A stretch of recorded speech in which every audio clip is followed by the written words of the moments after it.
వినయ్ గారు వినబడుతుందా? Yeah cut అయినట్టుంది. ఎస్ రమ్యారావు గారు.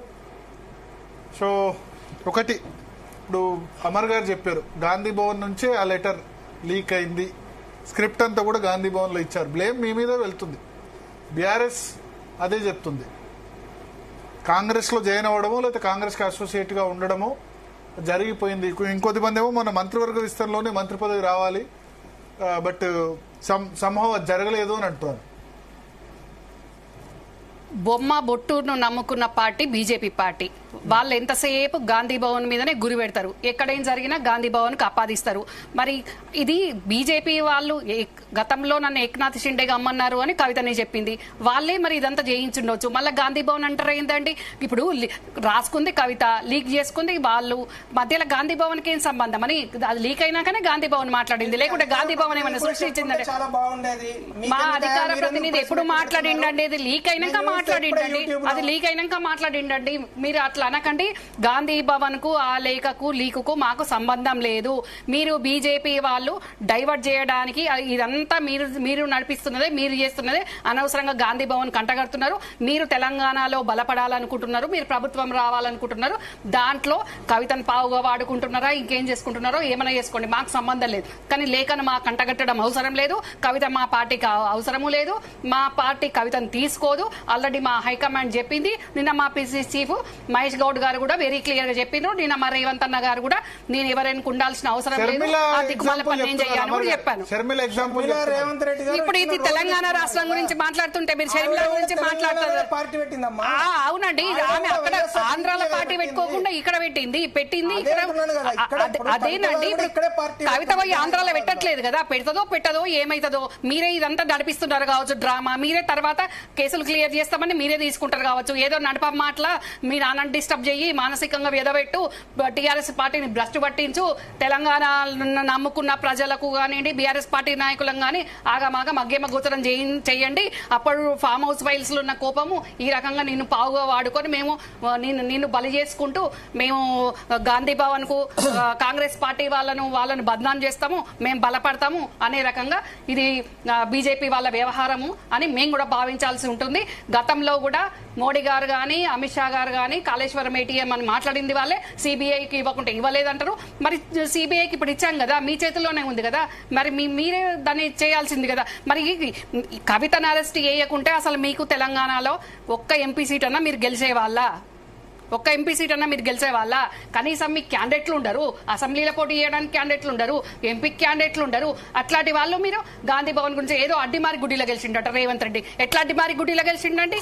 అడ్డిమారి గుడ్డిలో గెలవడం ఏందండి? మేమేమన్నా మీలాగా ఈవీఎంలు పెట్టి బ్యాలెట్ అని మొత్తుకుంటుంటే బ్యాలెట్ కాదని ఈవీఎంలు పెట్టి చేసింది కాదండి. ప్లీజ్, రేవంత్ రెడ్డి గురించి మా ముఖ్యమంత్రి అండి, మా పార్టీ నాయకుడు, మా ముఖ్యమంత్రి చెప్పినట్టుగా మీరు అడ్డిమారి గుడ్డి అని అట్లా అవమానించడం కరెక్ట్ కాదు. మీకు కూడా రాష్ట్ర ముఖ్యమంత్రి అండి, మీకు కూడా రాష్ట్ర ముఖ్యమంత్రి, మీరు ఎట్లా మాట్లాడారు? చాలా తప్పు. మీరు అడ్డిమారి గుడ్డి అని ఎట్లా మాట్లాడుతుండండి? మరి మీరు కేంద్రంలో ఇన్నిసార్లు మీరు అధికారంలో ఉన్నారంటే మీరు బ్యాలెట్ అని మేము మొత్తుకుంటున్నా గానీ బ్యాలెట్ కాకుండా ఈవీఎంలను మార్చుకుంటా మీరు ఆ రకంగానే వచ్చిండ్రు కావచ్చు. మీరేం సత్యపురుషులా?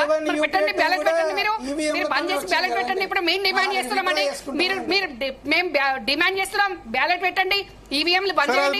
ఎవరు గెలుస్తారో మేము చూద్దాం. ఏం మాట్లాడుతున్నారండి అడ్డిమారి గుడ్డి అని? ఇష్టం ఉన్నట్టు తెలంగాణ ప్రజలు మమ్మల్ని ఆశీర్వదించారు, ఆదరించారు. తెలంగాణ ఇచ్చిన కాంగ్రెస్ పార్టీని అక్క నేర్చుకున్నారు. మేము మంచిగా ప్రజాపాలన చేస్తున్నాం చూడండి. ఇంకా 3 ఏళ్ల టైం ఉంది. మేము చేయలేకపోయినప్పుడు మీరనండి అప్పుల కుప్పగా అయిన రాష్ట్రాన్ని నెలకు 6,500 కోట్ల వడ్డీ కట్టుకుంటా, రూపాయి జమ చేసుకుంటా, ఉద్యోగులకు ఫస్ట్ రోజు జీతాలు ఇవ్వడం కానీ, ఏదైతే రైతులకు ఇచ్చినామో ప్రజలకు ఇచ్చినామో ఆ హామీలను మేము నెరవేరుస్తున్నాము. మీరు చేసుకోలేక మా మీద పడేస్తారు ఎందుకండి ఎంతసేపు? ఓకే, సో యా నరేష్ గారు చెప్పండి.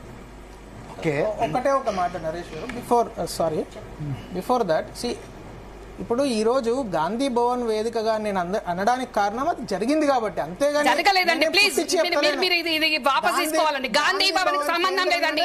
మీరు గాంధీ భవన్ కి ఎదురుకున్న మీ బీజేపీ పార్టీ ఆఫీస్ నుంచే జరుగుతుంది కావచ్చండి, మీ ఢిల్లీ నుంచి జరుగుతుంది, మీ బీజేపీ నుంచి జరుగుతుందండి. మళ్ళీ మాట్లాడకండి. కవిత చెప్పింది కదా, మరి ఇదే కవిత చెప్పింది నన్ను ఏక్నాథ్ షిండే గమ్మన్నది, మా నాన్న నుంచి వేరుగా అమ్మన్నారు, చెప్పింది కదా. మీరు ఆ మాట మాట్లాడారు. రమారావు గారు ఒక మాట నాకు గుర్తుంది ఏంటంటే, ఇప్పుడు గాంధీ భవన్ నుంచి ఆయన అంటారు కదా, ఫస్ట్ ప్రెస్ మీట్ సామ రామ్మోహన్ రెడ్డి పెట్టారు. గాంధీ భవన్లో ప్రెస్ మీట్ పెట్టి మీ మీడియా కమిటీ కన్వీనర్ కవితకు సంబంధించిన ప్రతి స్టెప్ ఆయన అందరికంటే ఫస్ట్ చెప్పింది ఏంటంటే కవిత ఒక లెటర్ రాసిందని ఫస్ట్ బయట పెట్టింది సామరామోహన్ రెడ్డి. తర్వాత రెండోది కవితకు ఫ్యామిలీతో ఇబ్బందులు ఉన్నాయి. ఆయన మీడియా కన్వీనర్ కాబట్టి మీడియా నుంచి సోర్స్ వచ్చింది కాబట్టి చెప్పి ఉంటాడు. బీజేపీ వాళ్ళకి మాత్రం రాలేదండి. ఇప్పుడు కవితనే చెప్తుంది కదా, నాకు బీజేపీ నాయకుడు చెప్పిండు, అది చెప్పిండు, ఇది చెప్పిండు అనుకుంటే కవితనే చెప్తుంది కదండి. మరి మళ్ళీ పాయింట్ ఆవిడ వెనుకకి ఎవరు ఉన్నారంటే నేను చెప్తున్నా ఆ సందర్భంలో అంతే. ప్రజలకు అర్థమైంది. ప్రజలకు కాంగ్రెస్ పార్టీకి అసోసియేట్ గా ఉన్న ఛానల్లో లెటర్ లీక్ అయింది. ఇవన్నీ కూడా వస్తున్నాయి. ఒక్క కాంగ్రెస్ పార్టీకి అసోసియేట్ ఉన్న ఛానల్ రిలీజ్ చేసిందండి. ఎక్కడ కూడా రాలేదా? ఎక్కడ కూడా రాలేదా అండి? ఎట్లా లీక్ జరిగి ఉంటుంది? ఫామ్ హౌస్ నుంచి లెటర్ ఎట్లా లీక్ అయి ఉంటుంది మీ ఉద్దేశంలో? కవిత అమెరికాలో ఉన్నప్పుడు ఈ బీజేపీ వాళ్ళు కవిత ఏం మాట్లాడుకున్నారో అందులో భాగంగా లీక్ అయ్యి ఉంటది. వీళ్ళు చేయమని ఉంటారు, చేసి ఉంటది. తోలు బొమ్మ నేను తోలు బొమ్మని కాదు అన్నది కానీ వీళ్ళ చేతిలో కీలు బొమ్మ అయిపోయింది కవిత. కవిత అయితే ఏ పార్టీలోకి వెళ్ళాలని స్పష్టంగా మీడియా ముఖంగా చెప్పింది.